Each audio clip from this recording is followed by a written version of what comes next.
Good morning बच्चों। Last video में हम लोगों ने फॉर फीचर का एक क्वेश्चन देखा और अभी क्वेश्चन और देखते हैं। आप उसके बेस पे कुछ और भी चीज़ें समझेंगे। ये क्वेश्चन आपकी बुक का है, क्वेश्चन नंबर 12। इसके पहले हम लोगों ने 15 देखा था और अब हम लोग 12 क्वेश्चन ले रहे हैं। A company issued 5000 share 10 each at a premium 3 पर share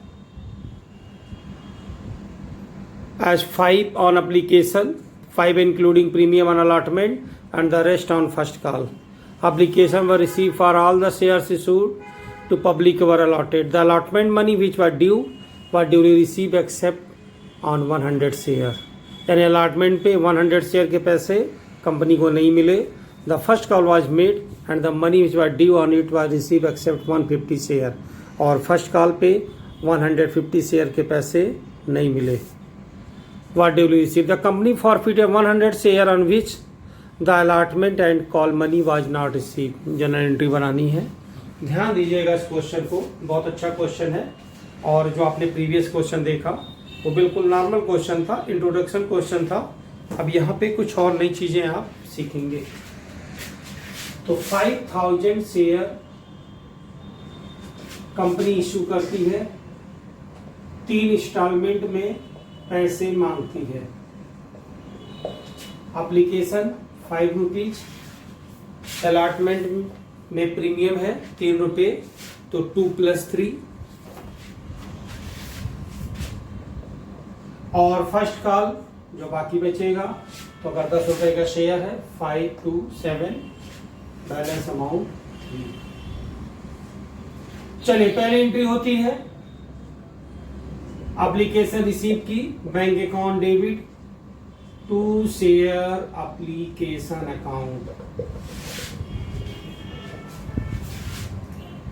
5 rupees, 5000 share 25,000 share application account debit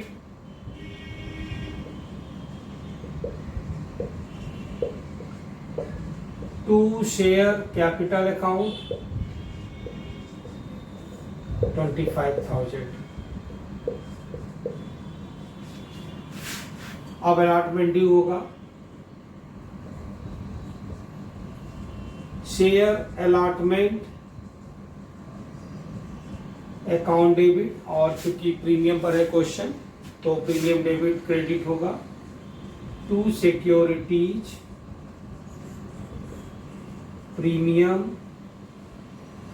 reserve account to share capital. 5000 share है, 3 रुपीज प्रीमियम है, 15,000 10,000 25,000 और 100 शेयर के पैसे अलॉटमेंट पर नहीं मिले। Calls in arrear, so calls in arrear debit to share allotment 25,000 आपको चाहिए था। 100 शेयर अलॉटमेंट का रेट 5 रुपीज है तो 500 और रिसीव हो गया बैंक अकाउंट डेबिट 24,500। यहाँ एक बात समझ लो, 100 शेयर के पैसे नहीं मिले हैं, 2 रुपये अलॉटमेंट के और 3 रुपये यानी प्रीमियम का 300। अब हम लोग फर्स्ट कॉल ड्यू करेंगे। Share first call debit to share capital account 3 rupees का रेट है, 15,000 से ड्यू होगा। तो पहले ड्यू होता है और फिर रिसीव होता है, तो 15,000 रुपये से ड्यू हो गया। जब हम रिसीव करने जाएंगे तो bank account debit calls in arrear debit to share first call. 150 share के पैसे नहीं मिले तो 3 रुपीज के हिसाब से 450 15,000 और 14,550 रिसीव हुआ 14,550। आप थोड़ा सा ध्यान देंगे यहाँ पे।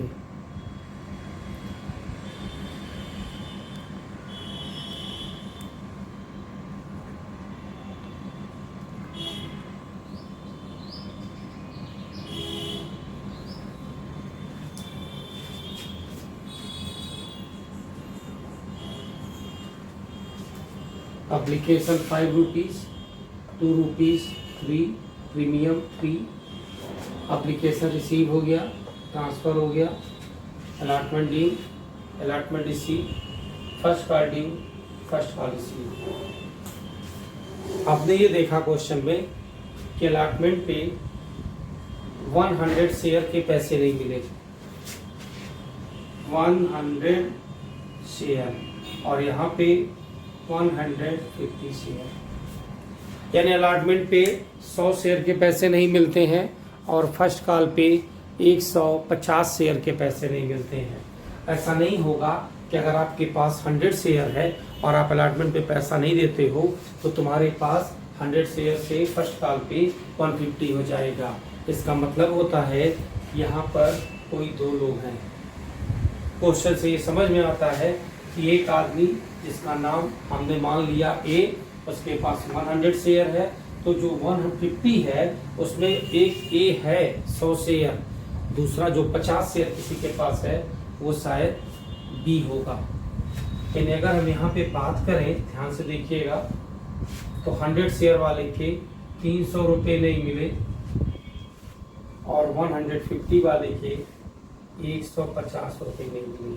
मान लेते हैं ये मिस्टर ए है और ये मिस्टर बी है, यानी ये मिस्टर ए का एरियर है, ये मिस्टर बी का एरियर है, और ये टोटल जो 500 रुपये है ये मिस्टर ए का है।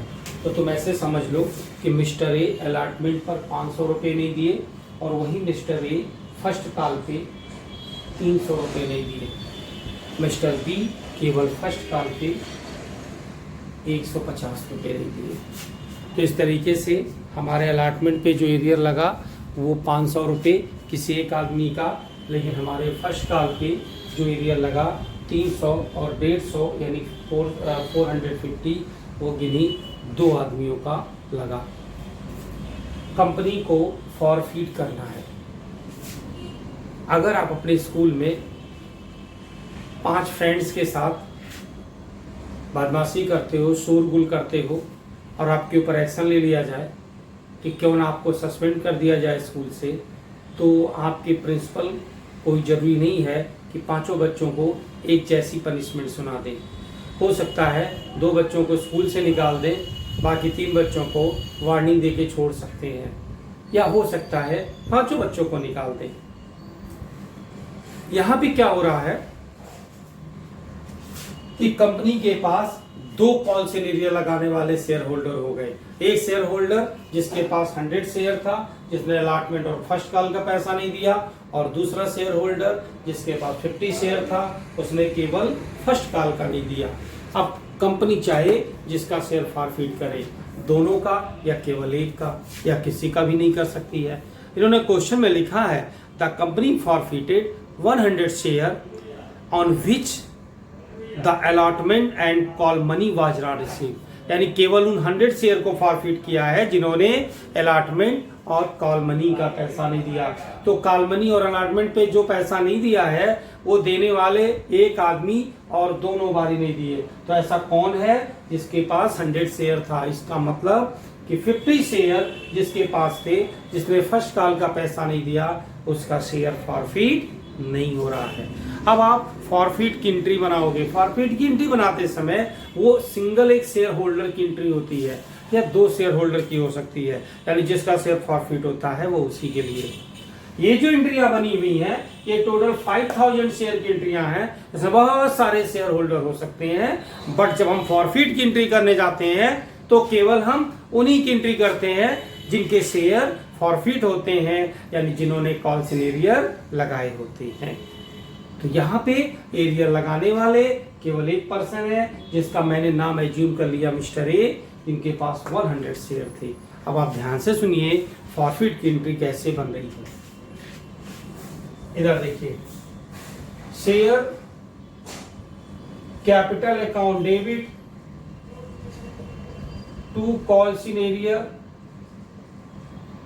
To share forfeiture. आप 100 शेयर का फॉरफिट कर रहे हो। अब एक रूल आता है, जिसका शेयर फॉरफिट कर रहे हो, अगर उसने प्रीमियम का पैसा नहीं पे किया होगा तो प्रीमियम डेबिट करना पड़ेगा। लास्ट क्वेश्चन, लास्ट वीडियो में आपने देखा, जो महावीर जूट कंपनी का क्वेश्चन था, उस आदमी के फाइनल कॉल पे एरियर थे और वो क्वेश्चन भी प्रीमियम का था, लेकिन उसने प्रीमियम का पैसा दे रखा था। यहाँ पे जिसके पास 100 शेयर है, जिसका तुम शेयर फॉरफिट करने जा रहे हो, तुमने प्रीमियम मांगा था अलॉटमेंट पे और उसने एरियर लगा दिया और प्रीमियम का कितना पैसा नहीं दिया, 3 रुपीज रेट है, 100 शेयर है, 300 रुपये आपने नहीं दिया। तो ऐसे किसी भी शेयर होल्डर का जिसका शेयर फॉरफिट करने जा रहे हो, अगर उसने सिक्योरिटी प्रीमियम रिजर्व पे भी एरियर लगा रखा हो तो प्रीमियम को डेबिट करते हैं। Security premium reserve account debit, जितने अमाउंट का पैसा उसने नहीं दिया यहाँ पे उसको डेबिट करोगे। तो ये रूल आप हमेशा ध्यान में रखेंगे कि जिसका शेयर फॉरफिट कर रहे हो, अगर उसका प्रीमियम का पैसा भी बाकी लगेगा तो आपको प्रीमियम डेबिट करना पड़ेगा। तो 300 रुपीज प्रीमियम डेबिट हुआ। बाकी एज यूजुअल उसने क्या नहीं दिया है, ध्यान से देखिएगा, 500 और 300, क्योंकि उसका फॉरफिट कर रहे हो जिसका एरिया लगा है अलॉटमेंट और फर्स्ट कॉल पे, तो अलॉटमेंट पे एरिया लगा टोटल 500 और यहाँ पे लगा एरिया केवल 300, क्योंकि 50 शेयर वाले का एरिया तुम फॉरफिट नहीं कर रहे हो, वो यहाँ पर नहीं दिखा सकते। तो 300 रुपये, 5 और 300 800। उस आदमी ने तुमको फर्स्ट कॉल नहीं दिया, अलॉटमेंट भी नहीं दिया, तो क्या दिया है, केवल एप्लीकेशन दिया है। 5 रुपए का रेट है, 5 रुपीज का, और 100 शेयर 500। तो क्रेडिट में 1300 और 300 लेस हो जाएगा, शेयर कैपिटल में 1000 दिखाओगे डेबिट, यानी शेयर कैपिटल अकाउंट डेबिट होगा 1000 रुपीज से। तो आपके लिए एक ऐसा क्वेश्चन था फॉरफीचर का, जिसमें एरियर तो 2 लोगों का लगा था, लेकिन फॉरफिट केवल एक शेयर होल्डर का हुआ, जिसने अलॉटमेंट पे और फर्स्ट कॉल पे पैसा नहीं दिया था। इस क्वेश्चन को अच्छी तरीके से समझने के लिए आपको वीडियो 2-3 बार देखना पड़ेगा और मेरे बोले गए लेक्चर्स को, वर्ड को ध्यान दोगे तो जरूर समझ में आ जाएगा। ठीक है बच्चों, अब हम लोग एक ऐसा क्वेश्चन लेते हैं जो इससे थोड़ा सा और बेहतर होगा, आप उस पर भी ध्यान देंगे। बच्चों, एक वर्ड होता है कार्डर और एक होता है फुल्ली कार्डर। सपोज करो एक शेयर है 10 रुपए का, एक शेयर इशू हुआ, उसकी फेस वैल्यू 10 रुपए है। हमेशा फेस वैल्यू से बात होती है, प्रीमियम अनलिमिटेड होता है, प्रीमियम कुछ भी लगे, वो फेस वैल्यू नहीं है, वो एक्स्ट्रा पैसा, कंपनी गुडविल है। तो शेयर की फेस वैल्यू 10 रुपए, कंपनी शेयर इशू कर रही है, पूरे 10 रुपए मांग ली, यानी वो शेयर पूरा इशू हो गया, फुल्ली कार्डर। अगर company application allotment first call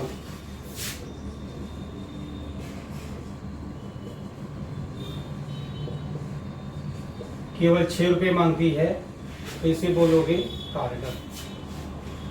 और अगर सेकंड कॉल भी मांग लेती है, 10 रुपए हो जाए, इसे बोलोगे फुल्ली कार्डर। जब कंपनी अपनी पूरी फेस वैल्यू को पब्लिक से मांग चुकी होती है, it means company fully card up हो गई, कि उसका शेयर फुल्ली कार्ड अप हो गया। अगर कंपनी अभी पूरे पैसे नहीं मांग रही है, एप्लीकेशन अलॉटमेंट फर्स्ट कॉल मांग के छोड़ दे रही है, केवल एप्लीकेशन अलॉटमेंट ही मांग रही है, तो उसको बोलते हैं हम लोग कार्ड अप। अगर कंपनी किसी का एरियर लग गया अलॉटमेंट पे और तुरंत फॉरफिट कर लिया, after allotment and before first call, यानी वो शेयर जो फॉरफिट हुआ वो कॉल्ड अप पे फॉरफिट हुआ, ऐसा बोलते हैं। वो शेयर जो फॉरफिट होगा उसे कॉल्ड अप पे फॉरफिट बोलेंगे। अगर कंपनी फर्स्ट कॉल के तुरंत बाद ही फॉरफिट कर लेती है, बिफोर सेकंड कॉल, तब भी वो शेयर अभी 10 रुपए की वैल्यू को टच नहीं किया है तो वो भी कॉल्ड अप वैल्यू है। लेकिन अगर कंपनी कोई शेयर फॉरफिट करती है सेकंड कॉल के बाद, फिर वो हमारे लिए फुल्ली कॉल्ड अप होगा। तो आपको ये हमेशा समझना चाहिए कि जो शेयर फॉरफिट हो रहा है वो कॉल्ड अप पे हो रहा है या फुल्ली कॉल्ड अप पे। मैं अगला क्वेश्चन लेने जा रहा हूँ और वो क्वेश्चन कुछ ऐसा ही है। आप अगर उसे ध्यान देके समझ लोगे तो उसके बाद फिर आपके फॉरफिट के कुछ आइटम और कुछ पॉइंट्स काफ़ी हद तक क्लियर हो जाएंगे। आइए हम क्वेश्चन नंबर 14 लेते हैं। क्वेश्चन नंबर पे ज़रूर ध्यान देना, हम आपको 14 बता रहे हैं। पहले वीडियो में आपने 15 देखा, फिर अभी आपने 12 देखा और अब आप क्या देखने जा रहे हो, 14। A limited company whose authorized capital 1,25,000, which is divided 12,500 share 10 each, issued 10,000 share to public. The amount is payable to application to allotment, 3 first call and 3 final call. An applicant who was allotted 100 share could not pay allotment money. यानी किसी के पास 100 share थे, उसने allotment का पैसा नहीं दिया। His share were forfeited before the first call was made, तो उसके फर्स्ट कॉल से पहले फॉरफिट हो गए।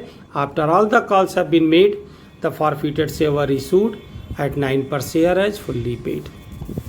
तो यहाँ पे अलॉटमेंट पे किसी का एरिया लगा और कंपनी ने उसको तुरंत फॉरफिट कर लिया। कंपनी के इशूड शेयर है 10,000 और नहीं कुछ लिखा तो वही सब्सक्राइब भी हो जाता है। 2, 2, 3 और 3, 10,000 शेयर,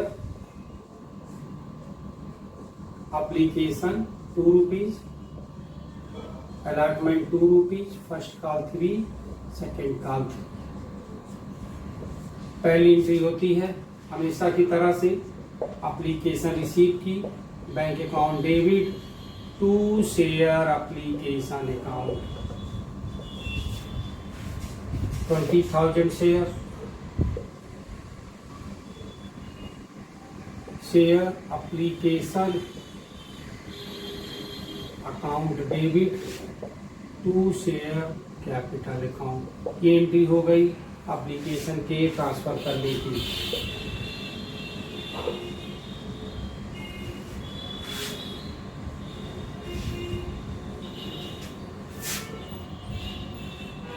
शेयर अलॉटमेंट डेबिट, अब अलॉटमेंट ड्यू होगा, आपको पता ही है एंट्री का सीरियल नंबर। एप्लीकेशन रिसीव होता, एप्लीकेशन ट्रांसफर होता है, allotment due, allotment receive, first call due, first call receive, second call due, second call receive.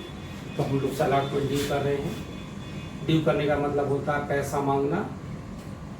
Accounting में ड्यू का मतलब होता है अगर तुम्हें पैसा देना तब भी तुम ड्यू करोगे, अगर पैसा तुम्हें मिलने वाला है तब भी, यानी बिफोर पेइंग या रिसीविंग पहले ड्यू होता है। ये अकाउंटिंग का एक प्रोसीजर है। Allotment account debit to share capital 2 रुपए का रेट है, 20,000। 100 शेयर के पैसे आपको नहीं मिले हैं, याद रखिएगा। 100 शेयर के पैसे आपको अलॉटमेंट पर रिसीव नहीं हुए हैं। 100 share could not pay allotment money and his share were forfeited before the first call. तो चलिए हम लोग रिसीव करते हैं। Bank account debit, calls in arrear debit to share allotment. 100 share का पैसा नहीं मिला, 2 रुपए का रेट है, 200, 20,000, 19,800। और कंपनी कह रही है इमीडिएट उसके शेयर फॉरफिट हो गए, तो आपको फॉरफिट की एंट्री करनी पड़ेगी। फॉरफिट की एंट्री होती है share capital debit to calls in arrear to share forfeiture. उसने क्या नहीं दिया है, 200 रुपये। तो क्या नहीं दिया है, अलॉटमेंट, तो कोई आदमी अगर अलॉटमेंट नहीं दिया होगा तो क्या दिया होगा, एप्लीकेशन। उसके पहले एप्लीकेशन आता है, उसका भी रेट 2 रुपये है। 100 शेयर थे तो 200। एंड ये शेयर फॉरफिट हुआ है कॉल्ड अप वैल्यू से, क्योंकि एप्लीकेशन अलॉटमेंट 2 और 2 4 रुपये ही रेट हो गए थे, तब तक फॉरफिट हो गया। तो अभी तक उस शेयर की वैल्यू कितनी है, 4 रुपये, यानी कॉल्ड अप वैल्यू कितनी है, 4 रुपये। शेयर कैपिटल जो डेबिट होता है वो कॉल्ड अप वैल्यू से होता है। अगर लास्ट में शेयर फॉरफिट हो रहा है, 10 रुपए उसकी वैल्यू हो गई, तो 10 रुपए से डेबिट होगा। अगर फर्स्ट कॉल के बाद फॉरफिट हो रहा है, उसकी वैल्यू 3 2 5 2 7 रुपए हो गई, तो कॉल्ड अप वैल्यू 7 रुपए हो गई। और अगर अलॉटमेंट के बाद फॉरफिट हो रहा है तो 2 और 2 4 रुपए कॉल्ड अप वैल्यू है, तो 100 शेयर के कितने हो जाएंगे, 4 400। और ऐड करोगे तब भी 400 ही आएगा। लेकिन आपको ऐसे समझना चाहिए कि जिस समय शेयर फॉरफिट हो रहा है उस समय शेयर की वैल्यू कितनी है, मल्टीप्लाई बाई फॉरफिटेड शेयर। तो शेयर की वैल्यू इस समय कितनी है, 4 रुपए है। देखो 2 रुपए एप्लीकेशन, 2 रुपए अलॉटमेंट और 100 शेयर 400। इसके बाद फर्स्ट कॉल ड्यू किया गया। आइए हम लोग जरा फर्स्ट कॉल ड्यू कर लेते हैं। Share first call debit to share capital account, और फिर रिसीव हो जाएगा bank account debit to share first call. फिर सेकंड कॉल ड्यू होगा, share second call debit to share capital account, और रिसीव हो जाएगा bank account debit to share second call. मैंने एंट्री पहले ही कर दी क्योंकि आपको कुछ समझाना है। और दोनों के रेट भी 3-3 रुपए हैं। अब आप सोचिए, आप एक कंपनी के अकाउंटेंट हो, आपको शेयर होल्डर के पास चिट्ठी भेजने का काम दिया गया कि आप उनके पास चिट्ठी भेजो, यानी कि लेटर इन्फॉर्मेशन भेजो और पैसे मांगो। तुमने अलॉटमेंट का लेटर बनाया, भेज दिया, पैसा मिल गया। एक आदमी के पास 100 शेयर था तो वो नहीं दे पाया।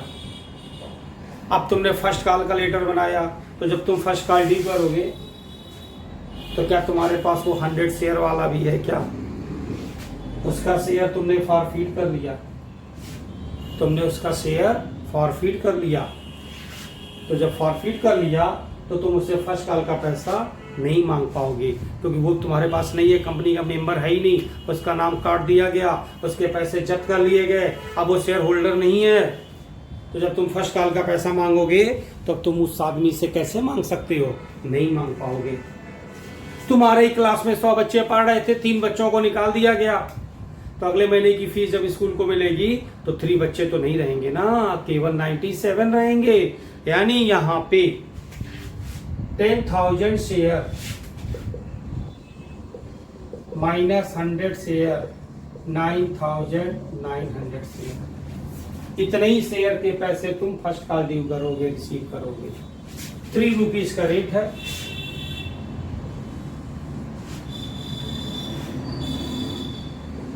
$29,700 सेम फिगर होगा क्योंकि सेम अमाउंट है।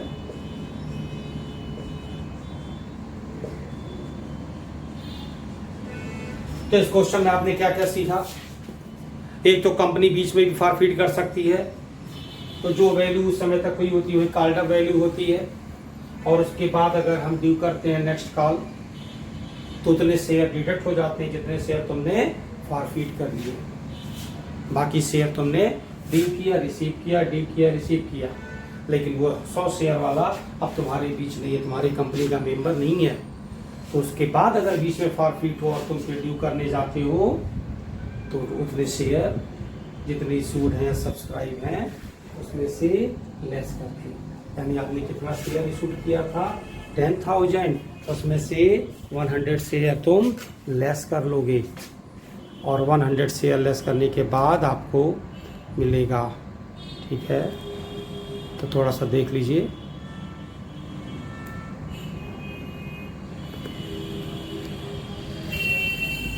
$10,000 शेयर 100 लेस करोगे, 9,900 शेयर, 3 रुपीज का रेट है, और उसके हिसाब से बिल रिसीव होगा। अब कंपनी एक और इंफॉर्मेशन है। इंफॉर्मेशन क्या है कि जब कंपनी हर किसी शेयर को फॉरफिट कर लेती है तो किसी दूसरे शेयर होल्डर को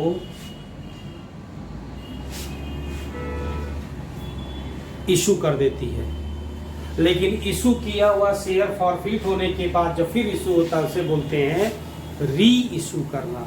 लिखा है क्वेश्चन में कि कंपनी ने the forfeited share were issued at 9 per share as fully paid, यानी कि शेयर का फुल्ली पेड रेट 10 रुपए है और उसके बदले में 9 रुपए में किसी को री इशू कर दिया, तो 10 रुपीज का शेयर और री इशू किया तो कुछ डिस्काउंट देना पड़ेगा। तो डिस्काउंट कितना दिया? 1 रुपए। अब हम री इशू की एंट्री बना रहे हैं, यानी ये एंट्री इसके बाद है, यहाँ पे इस सेकेंड कॉल के बाद री इशू की एंट्री हो रही है। ध्यान दीजिएगा, सीक्वेंस गड़बड़ नहीं होना चाहिए। आपने सब बोर्ड पे ठीक से देखा है, आपको समझ में आना चाहिए। अब आप री इशू करने जा रहे हो। Bank account debit to share capital, ये एंट्री है री इशू की। जब शेयर इशू होगा तो अगर वो डिस्काउंट पर इशू हो रहा है तो डिस्काउंट डेबिट हो जाएगा, और अगर वो प्रीमियम पे इशू हो रहा है तो सिक्योरिटी प्रीमियम क्रेडिट हो जाएगा। लेकिन ये डिस्काउंट पे इशू हो रहा है और डिस्काउंट कितना लगा है? 1 रुपी, यानी कि शेयर की वैल्यू है 10 रुपए, लेकिन 1 रुपया डिस्काउंट लगा है 9 रुपए। 100 शेयर है, 900, 100, 1000। कंपनी किसी को 100 रुपए का डिस्काउंट दे रही है जिसको रीइशू कर रही है, लेकिन वो वही शेयर है जो उसने किसी से फॉरफिट किया था। तो फॉरफिट करते समय कितना रुपया ले लिया उसका? 200 रुपए, यानी उस आदमी का 200 रुपए कंपनी ने जब्त कर लिया। आप रेलवे में रिजर्वेशन कराते हैं और जब रिजर्वेशन कैंसिल कराते हैं तो रेलवे कुछ पैसे काट लेती है। रेलवे का ये कहना है कि जो आपने पैसे दिए रिजर्वेशन के समय में, जो आपने पैसे दिए रिजर्वेशन के समय, आपकी वजह से एक दूसरा आदमी आप उस बर्थ को एक्वायर नहीं कर पाया क्योंकि आपका रिजर्वेशन था और अब आप कैंसिल करा रहे हो और मेरा वो कस्टमर वापस लौट गया क्योंकि उसमें बर्थ नहीं थी, तो मेरा लॉस हो गया, तो तुम्हारे कुछ पैसे हम काट लेंगे। आपको पता भी है, तो जो पैसे रेलवे काट लेती है उसको कहते हैं रेलवे ने फॉरफिट कर लिया, और ऐसा रूल्स आपको हम पहले से बता चुके होते हैं। तो रेलवे को आप क्लेम भी नहीं कर सकते हैं कि आपने मेरा पैसा काट लिया, यानी आप ब्लेम नहीं कर सकते कि आपने पैसा ले लिया। रेलवे के ऊपर आप ब्लेम नहीं कर सकते। तो जब कंपनी शेयर इशूड की, उस आदमी को 100 शेयर दे दिया था और वो अलॉटमेंट के बाद अलॉटमेंट से पैसा ही नहीं दिया, तो रेलवे का तो कंपनी का तो लॉस हो गया ना। तो कंपनी उस शेयर को किसी दूसरे शेयर होल्डर को जो वेटिंग में रहा होगा उसको दे दिया, तो उसको 1 रुपये डिस्काउंट देना पड़ा। तो कंपनी डिस्काउंट अपने पॉकेट से नहीं दे रही है, वो 200 रुपए जो उसका जब्त किया था उसी में से 100 रुपए दे रही है। इसलिए जब भी शेयर इशू होता है और अगर वो डिस्काउंट पर होता है तो डिस्काउंट डेबिट नहीं करते हैं, फॉरफीचर अकाउंट डेबिट होता है, क्योंकि कंपनी ने 200 रुपए उसके फॉरफिट किए थे और 100 रुपए डिस्काउंट देना पड़ा, तब भी कंपनी कितने प्रॉफिट में है? 100। तुम किसी का 200 रुपए ले लो और उसका सामान वापस कर दो और फिर वही सामान दूसरे को दे दो 100 रुपए डिस्काउंट पे, तब भी तुम्हारे पास कितने बचे? 100 रुपए। एक एंट्री होती है share forfeiture account debit to capital reserve. जब कभी भी आपके क्वेश्चन में फॉरफिट होने के बाद अगर इशू है तो कैपिटल रिजर्व में ट्रांसफर करना कंपलसरी है। आपको बताना पड़ेगा कि कंपनी को कितना प्रॉफिट हुआ, यानी 200 रुपए माइनस 100 रुपए बराबर 100 रुपए, यानी share for feature credit minus share for future debit बराबर कैपिटल रिजर्व। ये एंट्री करना कंपल्सरी होती है। ये आपका आंसर होता है। 100 रुपीज आपके कैपिटल रिजर्व में ट्रांसफर हो गए। तो बच्चों आपने 2 क्वेश्चन देखे, दोनों को बहुत कायदे से रिवाइज करिएगा, आपके हित में होगा। आपके कोई भी एग्जाम, टेस्ट, यूनिट टेस्ट जो भी आएंगे उसमें आपको इनका समझना बहुत ज़्यादा सपोर्ट करेगा। थ्योरेटिकल हो या प्रैक्टिकल हो, थ्योरी से ही न्यूमेरिकल स्ट्रांग होता है। हमेशा याद रखना कि न्यूमेरिकल की जो प्योर थ्योरी होती है, जैसे डेफिनेशन और कैरेक्टरिस्टिक्स, डिफरेंस, वहां भी थोड़ा बहुत न्यूमेरिकल का सपोर्ट मिलता है। बाकी सारी थ्योरियां न्यूमेरिकल बेस होती हैं। न्यूमेरिकल स्ट्रांग होगा, उसकी थ्योरी जरूर अच्छी होगी।